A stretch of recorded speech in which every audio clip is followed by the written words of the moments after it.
Assalamualaikum warahmatullahi wabarakatuh. Perkenalkan, nama saya Valentia Eka Putri, nomor absen 29 dari kelas 11 Bahasa SMA Negeri 2 Wonosobo. Pada kesempatan kali ini, saya akan menjelaskan tentang virus corona atau COVID-19.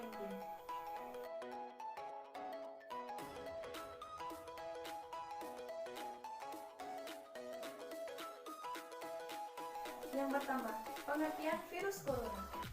WHO menjelaskan coronavirus menjadi bagian dari keluarga besar virus yang menyebabkan penyakit yang terjadi pada hewan maupun manusia. Manusia yang terjangkit virus tersebut akan mengalami tanda-tanda penyakit infeksi saluran pernafasan, mulai dari flu sampai dengan yang lebih serius. Coronavirus sendiri merupakan jenis baru yang ditemukan pertama kali sejak muncul di Wuhan, China pada Desember 2019 lalu dan diberi nama Severe Acute Respiratory Syndrome Coronavirus 2 atau SARS-CoV-2. Sehingga penyakit ini disebut dengan Coronavirus Disease 2019 atau COVID-19.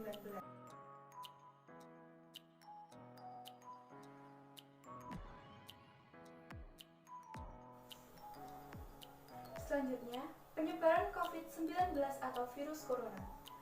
Menurut WHO, cara virus corona atau COVID-19 ini menyebar melalui tetesan kecil yang keluar dari mulut atau hidung ketika orang yang terinfeksi virus bersin atau batuk. Tetesan kecil itu kemudian mendarat di benda atau permukaan benda yang disentuh oleh orang sehat. Lalu, orang sehat tersebut menyentuh mata, mulut, atau hidung mereka. Virus corona juga bisa menyebar ketika tetesan kecil itu dihirup oleh orang sehat. Itulah sebabnya penting bagi kita untuk menjaga jarak minimal 1 meter dengan orang yang sedang sakit. Cara ini sangat disarankan ketika sebuah wabah atau virus menyebar tetapi belum ditemukan antivirusnya. Social distancing juga sangat disarankan agar tidak menghadiri pertemuan dengan jumlah yang banyak, seperti konser, festival, konferensi, atau acara olahraga, dan acara yang lainnya. Tujuannya agar virus tersebut tidak dapat menyebar ke orang sehat. WHO juga menambahkan gejala COVID-19 yang paling umum adalah demam, kelelahan, dan batuk kering. Beberapa pasien mungkin mengalami sakit dan nyeri, hidung tersumbat, pilek, sakit tenggorokan, atau tidak enak badan. Kebanyakan orang atau sekitar 80% pulih dari penyakit tanpa perlu perawatan khusus. Sekitar 1 dari 6 orang yang terinfeksi COVID-19 sakit parah dan mengalami kesulitan bernafas.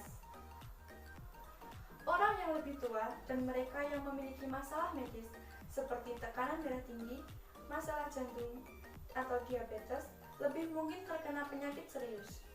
Orang dengan demam, batuk, dan kesulitan bernafas harus mendapat perhatian medis.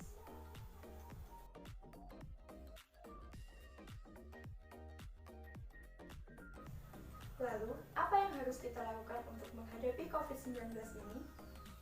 Yang pertama, bicara dengan orang terdekat agar bisa tenang.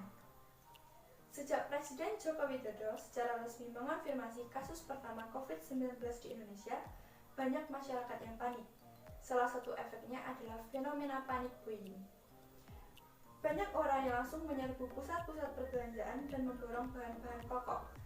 Sangat normal jika kamu merasa cemas, sedih, takut, khawatir dengan masuknya COVID-19 ini di Indonesia. Untuk membantu menenangkan kecemasan atau kepanikan kamu bisa bicara dengan orang yang kamu percaya, seperti keluarga, teman, atau sahabat terdekat kita. Yang kedua, hanya percaya informasi yang akurat. Gali informasi sebanyak-banyaknya mengenai virus ini agar kamu bisa mengetahui resiko yang kamu miliki. Yang ketiga, menerapkan gaya hidup sehat. Menerapkan gaya hidup sehat dapat dimulai dengan cara menjaga sanitasi diri dengan cara mencuci tangan menggunakan hand sanitizer atau yang mengandung alkohol. Rajin membersihkan area sekitar kamu karena virus ini bisa menempel pada benda-benda. Jaga asupan makanan yang bergizi, istirahat yang cukup, dan rutin berolahraga. Yang keempat, kurangi intensitas paparan di media. Seperti yang kamu ketahui, virus corona ini banyak diberitakan di berbagai media, mulai dari televisi, handphone, radio, media sosial, dan lain sebagainya. Mungkin informasi ini bisa membuat kamu cemas atau merasa lebih panik. Jika kamu merasakan demikian, kamu bisa mengurangi intensitas paparan kamu di media agar kamu bisa lebih tenang. Yang kelima, kelola emosi kamu dengan baik. Yang kelima, kelola emosi kamu dengan baik. Saat ini, jangan sampai kamu terlalu pada hal-hal yang negatif atau kamu berpikiran tentang virus corona ini terlalu banyak. Cobalah ingat-ingat hal yang bisa membuat kamu tenang dan bisa membuat kamu nyaman.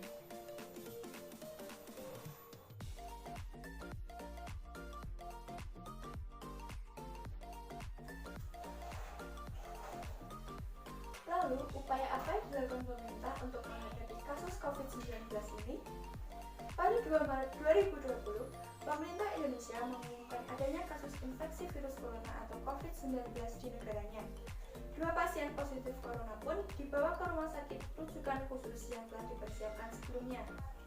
Terbaru, pemerintah telah menetapkan bahwa kasus penyebaran COVID-19 ini merupakan kejadian luar biasa atau KLB. Dampaknya, penanganan kasus ini sepenuhnya diambil alih oleh negara termasuk dalam pembiayaan penanganan pasien.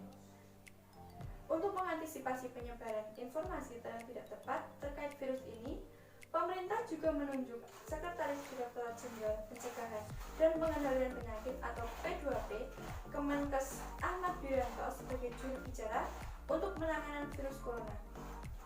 Terkait pencegahan virus corona, Kementerian Kesehatan menyatakan telah menyiapkan 100 rumah sakit di 32 provinsi yang dinilai mampu menangani pasien jika ada yang terkonfirmasi terinfeksi virus tersebut.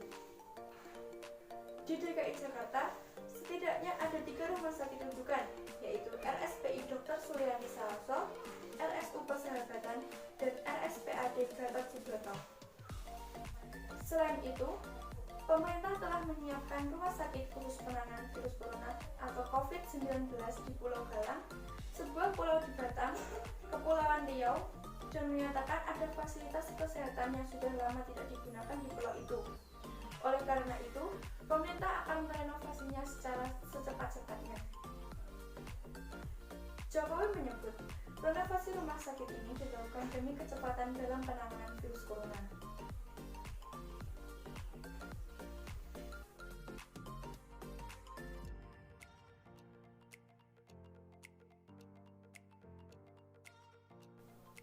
Dampak COVID-19 terhadap perekonomian negara Indonesia.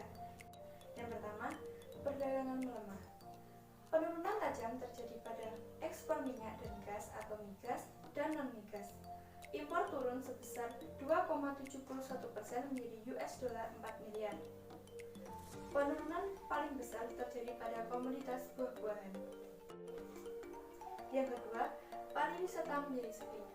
Tentu pariwisata menjadi sepi karena setiap negara memberhentikan semua akses atau pariwisata yang ada di negaranya guna untuk mencegah penyebaran virus ini.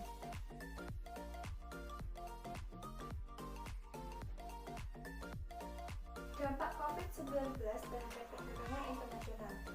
Pengaruh wabah virus corona ini sangat berbahaya untuk ekonomi perdagangan internasional karena kita tidak bisa menerima dan mengeluarkan barang atau bahan dari negara lain, khususnya negara-negara yang telah positif terdeteksi virus ini.